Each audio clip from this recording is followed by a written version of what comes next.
उत्तर प्रदेश जनपद मुरादाबाद में आज भारतीय अटल सेवा स्वयंसेवी संगठन के द्वारा अपना एक कार्यक्रम मिड टाउन क्लब में किया गया, जिसमें पार्टी के सभी कार्यकर्ता शामिल हुए।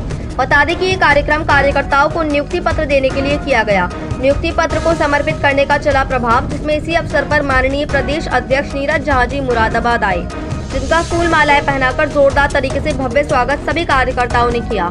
सभी कार्यकर्ताओं की उपस्थिति में नियुक्ति पत्र समर्पित करने का ये प्रोग्राम चला, जिसमें प्रमोद कुमार को जिला उपाध्यक्ष, गुलाम वारिस को जिला मंत्री, जाकिर हुसैन जिला कार्यकारिणी सदस्य और मोहम्मद वसीम जिला कार्यकारिणी सदस्य बनाए गए।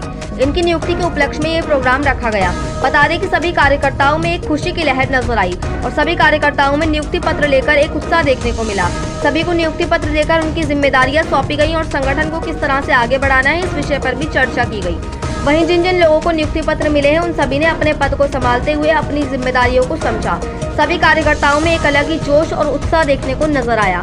सभी ने अपनी पार्टी को लेकर नारे भी लगाए। वहीं इसी अवसर पर माननीय प्रदेश अध्यक्ष नाथ शिष्य नीरज झा जी ने कहा कि जो नवनियुक्त पदाधिकारी हैं अल्पसंख्यक मोर्चा के, उनको नियुक्ति पत्र देने के लिए मुरादाबाद में आगमन हुआ है, जिसमें 8 लोगों को नियुक्ति पत्र वितरित किया गया है और सभी को उनके पद के हिसाब से जिम्मेदारियां दी गई हैं। वहीं कहा कि 2022 में भारतीय जनता पार्टी को इस संगठन ने समर्थन दिया है, इसीलिए इस पार्टी को बीजेपी से जुड़ा हुआ मान सकते हैं। वहीं हाल ही में अहमदाबाद से लंदन जा रहे प्लेन क्रैश में 250 से अधिक लोगों के साथ हुई दुखद घटना पर अपना शोक जताते हुए नीरज झा जी ने कहा कि इस घटना के लिए शब्द ही नहीं है, क्योंकि इतने लोग यहाँ मेहमान भी आए हुए थे और कुछ भारत के ही नागरिक थे जिनके साथ ये दुर्घटना घटी है।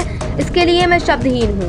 वहीं आगामी 27 के चुनाव पर बोलते हुए कहा कि निश्चित ही भारतीय जनता पार्टी की जीत पक्की है और हम सभी भारतीय जनता पार्टी के साथ हैं। जो राजनीतिक पार्टी राष्ट्रहित की बात करेगी, हमारे संगठन का समर्थन उसी के साथ है। मुरादाबाद से परवेज अंसारी की रिपोर्ट।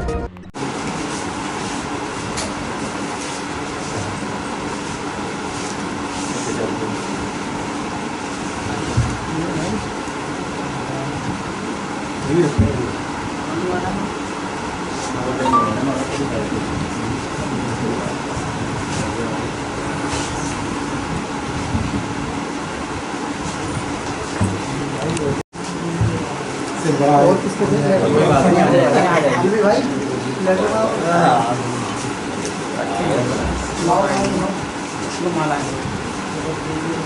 कॉपी की बना ले ध्यान से।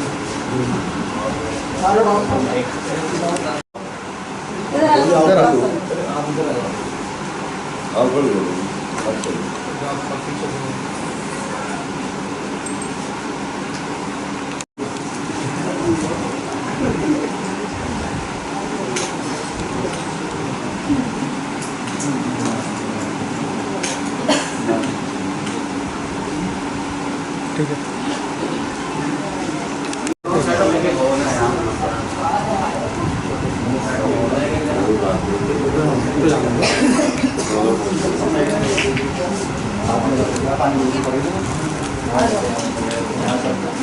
हाँ, उधर हो जाओ, पास में हो जाओ।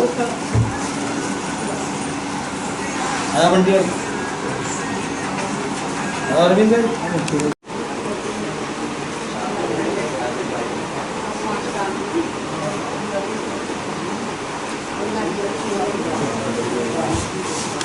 भारतीय अटल सेवा, अब सही है। भारतीय अटल सेवा, भारतीय अटल सेवा, भारतीय अटल सेवा। जरा महिला जरा भी 2 जगह। संगठन विस्तार के लिए कुछ पदाधिकारियों को नियुक्ति देने जो नवनियुक्त पदाधिकारी हैं अल्पसंख्यक मोर्चा के, उनको नियुक्ति वितरण करने के लिए आज मुरादाबाद आगमन हुआ। आज 7 से 8 लोगों को नियुक्ति पत्र वितरण किया गया है अल्पसंख्यक मोर्चा में। कहीं ना कहीं जिम्मेदारी दी है आपने। महामंत्री की है, उपाध्यक्ष की है, मंत्री की है, प्रवक्ता की है, ये सभी जिम्मेदारियां दी गई हैं। अच्छा, कि बीजेपी से जोड़ेंगे क्या? 2022 में भारतीय जनता पार्टी को संगठन ने समर्थन दिया है, तो इसको बीजेपी से जुड़ा हुआ ही मान सकते हैं। बात करते हैं जो काफ़ी यात्रा में हवाई जहाज जो लोग मरे हैं, उसका नियम क्या करना चाहिए? बहुत ही दुखद घटना रही और निशब्द, उसके लिए शब्दहीन है कि इतने लोग अपने, कुछ मेहमान आए हुए थे, भारत में, कुछ अपने भारत के ही नागरिक थे जो ये दुर्घटना घटी है, इसके लिए शब्दहीन हूँ मैं। क्या मानते हैं, कहीं ना कहीं तो चूक नज़र आई है इसका अंदर? नहीं, इस तरीके की कोई चूक नहीं है और ना अभी तक कोई ऐसी कोई सूचना किसी को मिली है, और जैसा मिलेगा तो आप मीडिया के हैं, आपको पहले इसकी सूचना मिलेगी हम लोगों से। 27 के चुनाव आ रहे हैं, किस तरह से आपकी तैयारी किस तरह से? 27 का चुनाव आ रहा है तो वो तो पहले ही भारतीय जनता पार्टी की जीत तो पक्की है और हम लोग भारतीय जनता पार्टी के साथ में ही हैं। हालांकि हमारा स्वयंसेवी संगठन है, लेकिन जहां राष्ट्रहित की बात आती है तो जो राजनीतिक पार्टी राष्ट्रहित में काम करेगी, हमारा समर्थन, संगठन का समर्थन उस पार्टी के साथ में है। तो कहीं ना कहीं अखिलेश यादव भी कहीं ना कहीं अपने पूरे जोर लगा रहे हैं। अब देखिए, मैंने बोला कि जो राष्ट्रहित में काम करेगा हम उसके साथ में हैं। तो अखिलेश के लिए क्या कहना चाहते हैं? अब अखिलेश यादव जी अगर तो राष्ट्रहित में काम कर रहे हैं तो हम उनके साथ हैं। हमने किसी का नाम नहीं लिया, लेकिन जो पार्टी राष्ट्रहित में काम करेगी हमारा समर्थन उसके साथ में है। अब ये आप बेहतर समझ सकते हैं कि इस टाइम राष्ट्रहित में कौन सी पार्टी काम कर रही है।